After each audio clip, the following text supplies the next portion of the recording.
నేటి పునీతులు పునీత సిమియోను గారు.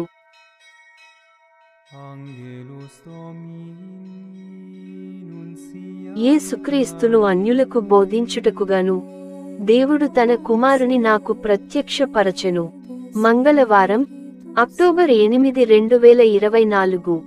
మొదటి పట్టణం పునీత చిన్నప్ప గలతీయులకు వ్రాసిన లేఖ 1వ అధ్యాయం 13 నుండి 24 వచనాలు. యూదమతము నందున్న రోజులలో దేవుని సంఘమును ఎంతగా హింసించి దానిని నాశనము చేయ ప్రయత్నించితినో మీరు వినియున్నారుగదా. యూదమతమును అవలంబించుటలో నా వయసుగల తోడి యూదులు అనేకులలో నేనే అగ్రగణ్యుడనై యుంటిని. మన పూర్వీకుల సంద్రాయములపై ఎంతో ఆసక్తి కలిగియుండెడి వాడను. కాని నా తల్లి గర్భము నుండి దేవుడు దయతో నన్ను ఎన్నుకొని తన సేవకై నన్ను పిలిచెను. ఆయనను అన్యులకు బోధించుటకుగాను దేవుడు తన కుమారుని నాకు ప్రత్యక్ష పరచుటకు ఉద్దేశించినప్పుడు నేను వెంటనే సలహా కొరకు ఏ మనుష్యుని వద్దకును పోలేదు.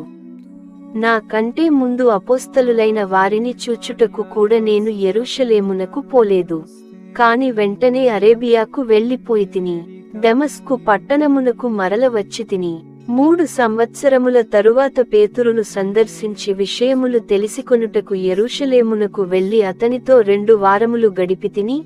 ప్రభువు సహోదరుడైన యాకోబును తప్ప నేను మరి ఏ ఇతర అపోస్తలుని చూడలేదు. నేను మీకు వ్రాయుచున్నది సత్యమని దేవుని ఎదుట పలుకుచున్నాను. తదనంతరము నేను సిరియా, సిలీషియాలలోని ప్రదేశములకు వెళ్ళితిని. అంతవరకును యూదయాలోని క్రీస్తు సంఘముల వారికి నాతో ముఖపర్యము లేకుండెను. ఒకప్పుడు మనలను హింసించిన అతడే ఈనాడు తాను నిర్మూలము చేయనించిన విశ్వాసమును బోధించుచున్నాడు అని మాత్రము వారు వినుచుండిరి.